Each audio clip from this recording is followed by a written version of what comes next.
Hi, I'll try to make this video as brief as possible.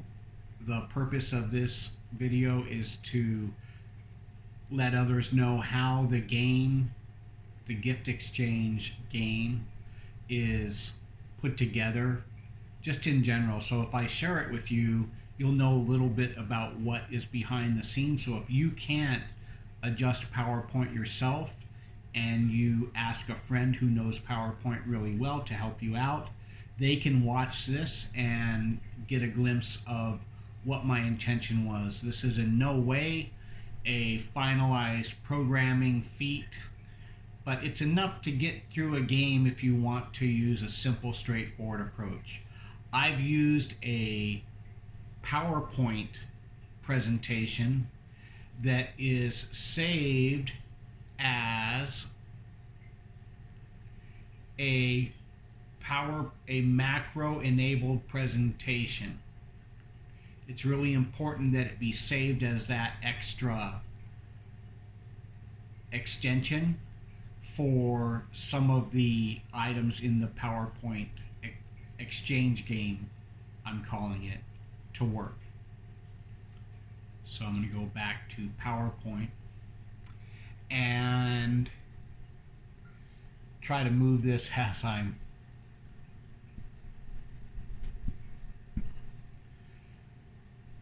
not going to be successful. So I can just tell you in the menus for PowerPoint, in order to enable some of these items, in order to edit them, although you shouldn't need to edit them most of the time, but the developer tab has been enabled, and in order to insert the developer tab in any PowerPoint, you go to File, down to Options. Each PowerPoint version is different, and find Options in the overall File menu, and under Options, I believe it's under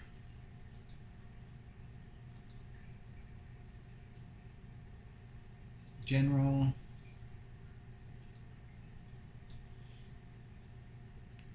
Customize Ribbon, there it is. And then over here on the right, which is outside the screen,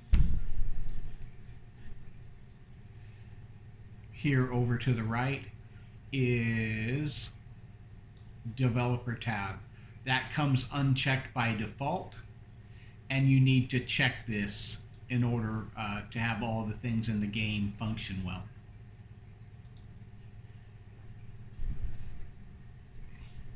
I've inserted ahead of time, to prepare this game for sharing, I've inserted a square here. It's a text box actually that allows you to, as you start the presentation and somebody goes to a slide and picks a gift, you can go in here and put whether it's been picked one time. I used an X to show that it had picked one time. Whether it was stole one time, I used a 1, and whether it was stole twice, so that as the game goes on and people can look at this overall screen and look at the name of the gift and whether it's been stolen or taken, and see whether they want to pick a gift that has not been unwrapped or pick a gift that has been taken. You can see clearly if it's been taken because it has a name and it has a number in this box. I'll show you more when I start the game for this sample video. Also, I brought in images for the gifts from another source. People borrowing this game do not need to do this again. I allowed a lot of extra area on these gifts for future need, but right now all you need to know is that I've brought in these gift images that will match each slide. Number 2 matches with the slide. Number 3 matches with the slide. So that part's already done. I recommend not recreating gift images. It was a pain. Uh, so, or should I say gift wrapping images. And then in each slide, there's an opportunity, as soon as the person picks the gift, a game moderator, because only one person can do this, goes in and puts the name of the original picker, or I called it owner. When they go in a second time and somebody says, I want to steal the watch, then you're going to go up here and put their name here, steal the watch a second time. And if your game involves rules that allow a third steal, most games do. But you can do whatever you want. You can decide that it's only going to be up to 2 steals and go into PowerPoint and actually get rid of all these graphics.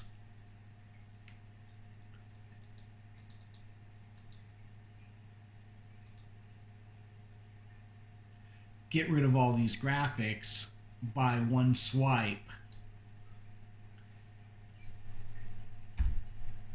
And there you go. You've modified the game for your rules. I'm going to undo because I want to leave it as is until somebody says they don't want 3 steals. So there it is. I've also given a home button so that once the person picking the gift, the moderator goes to the slide for that gift. There's a home button to get you back to the gift page, the overall gift page. I really don't use these forward and backward buttons. Those are really for my purposes in developing the game. There's also a save here that works. And I think that's mainly for future use, although you can probably hit it and not impact anything. It probably will save midstream through a presentation. So now I'm going to just go ahead and start the slideshow and show you kind of how it works. So I'm going to go to slideshow from the beginning, and we have our, try to zoom out a little bit. I'm not a professional video person. I'm doing this by pinch and zoom.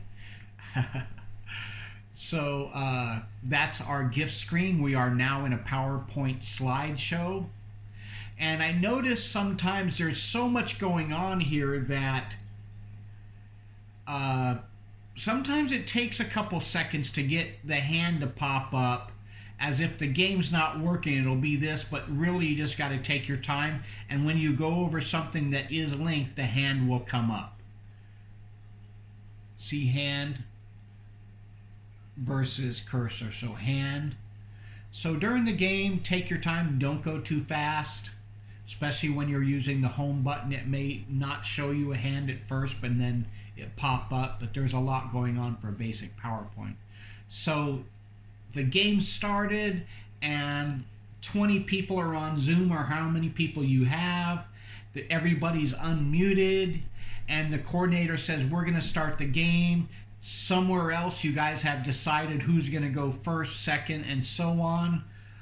We used pieces of paper with somebody on Zoom. It was a fun part rather than determining it through a number randomizer, online or something. But you can do whatever you want, however you create that list. But somebody's going to start to call out, okay, Susie or John is first.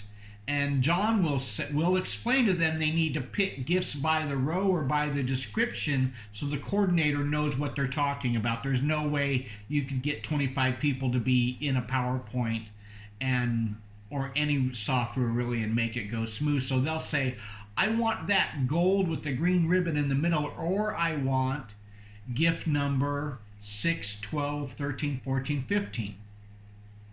And so they'll say, I want gift number 15, the gold one with the green thing. And before I even move to that gift, the present that's below this gift, I'm going to go ahead and put an X there. That means this gift's been picked one time. I still don't know the name of it because we haven't unveiled it, but now we pick that gift. It goes to the gift wrapping slide. There's the hesitation, like unwrapping, and you'll see your picture of the actual gift. It'll be a toolbox. I recommend you make your images very generic and not say exactly the brand, because after the game, when you're trying to hook gifts up with people, no matter how you do it, that gift may have changed price by the time you finish the game, between picking the image and then by the time you finish the game. So that's something to note there. Try to use as generic images as possible. So if somebody's going to have a coffee maker, I'd have the coffee maker.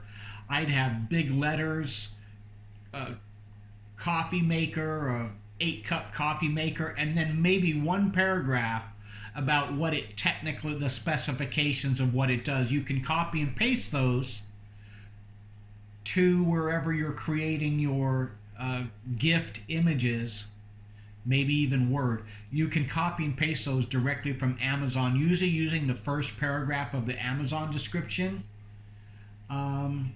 or even typing it in. I don't know what graphics program you're going to use, or what, maybe a Word program interacting with graphics, but that's all.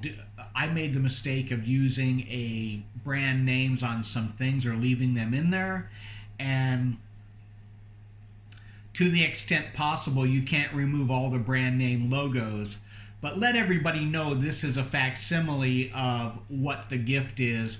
There may be room to need to change it out based on price or availability after you finish the game. So now our gift is unveiled. It is a coffee maker, and I'm going to put Susie's name here.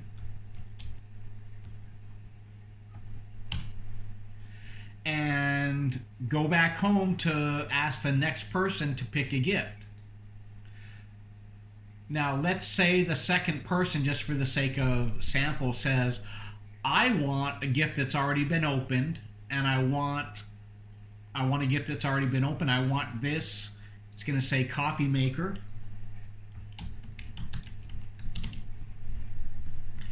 They know it's a coffee maker because they've seen this, and as the game goes on, they can start browsing these different titles, say, oh yeah, that was the cooking accessories. You know, this was the bathroom accessories. This was the toolbox, whatever your combination of gifts are. There's actually room too, if they want to see it again, to go to the gift just to see it, but I don't recommend going back and forth a lot.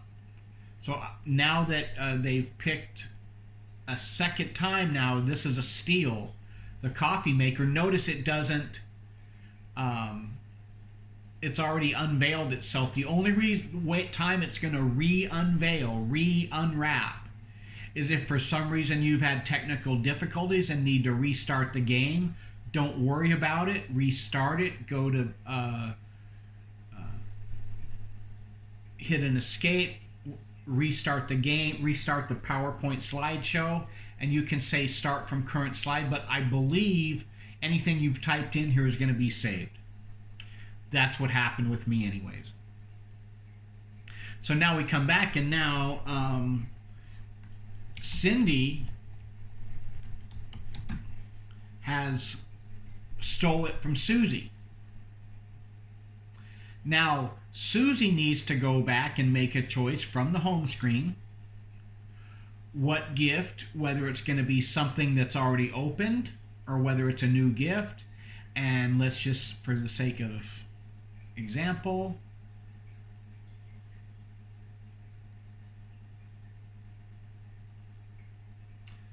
she's picked the kitchen towel set.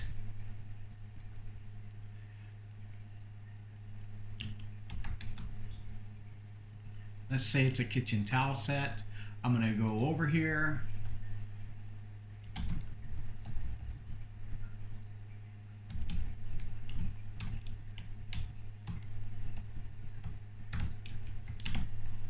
Yeah, try to simplify the name as much as possible in here. And now this is taken the first time. Or this is Susie, isn't it?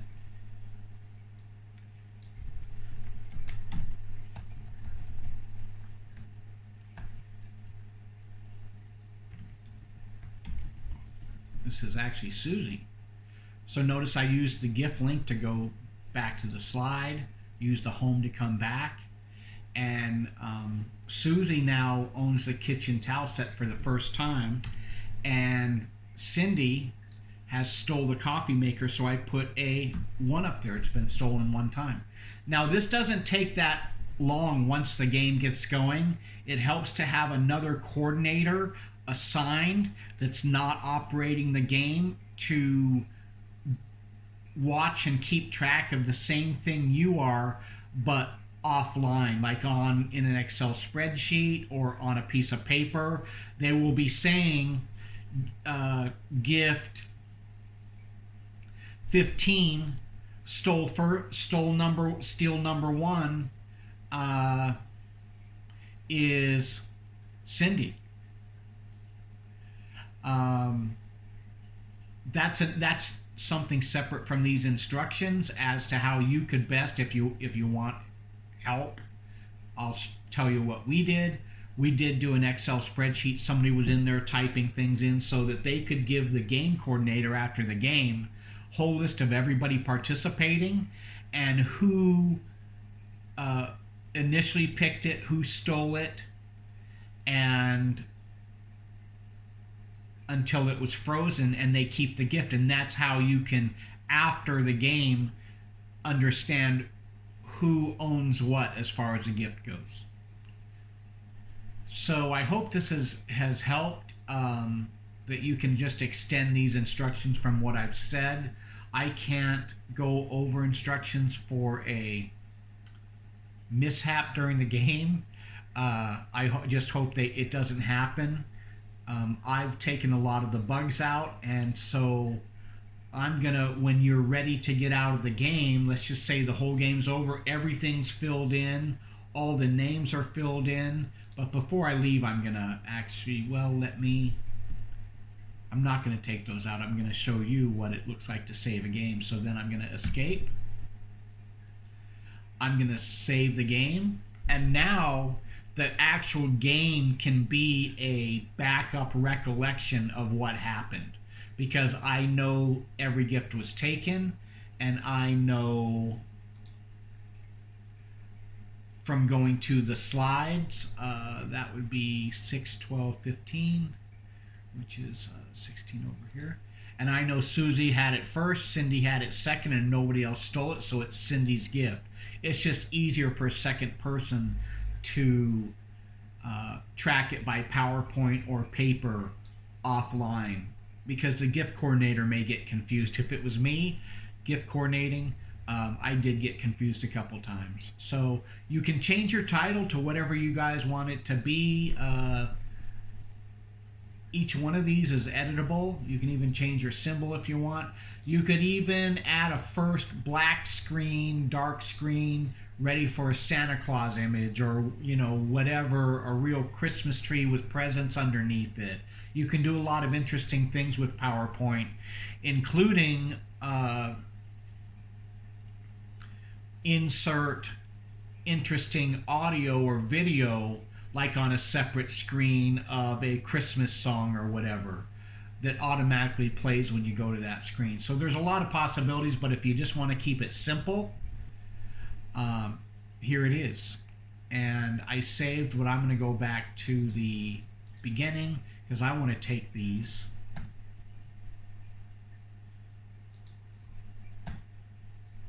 Out.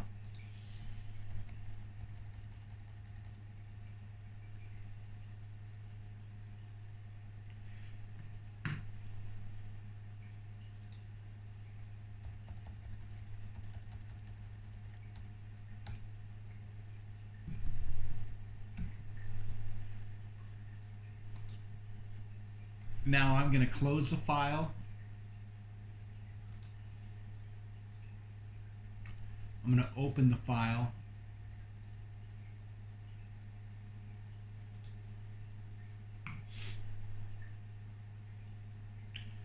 Have to enable content, yes.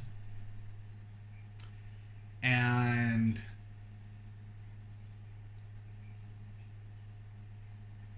notice all the GIFs have the images came back after I closed and opened the file. The ones that had disappeared, like this one in the GIF slide, it's ready to go again. So have somebody keep track while you're doing the game. If everything goes haywire, you can always close and reopen, but I don't think you'll need to. I do recommend that you have the PowerPoint presentation on the computer that you're working from, as opposed to working it remotely with a share program. I tried that, it didn't work out too well. So this is on my computer. Always make a copy of it before you start. Always make a copy of the file, which is the game, the PowerPoint presentation, before you start, and set it aside somewhere. You never know when you're going to have to do that. I noticed here there's a couple things to, I'll just fix them while I'm in here.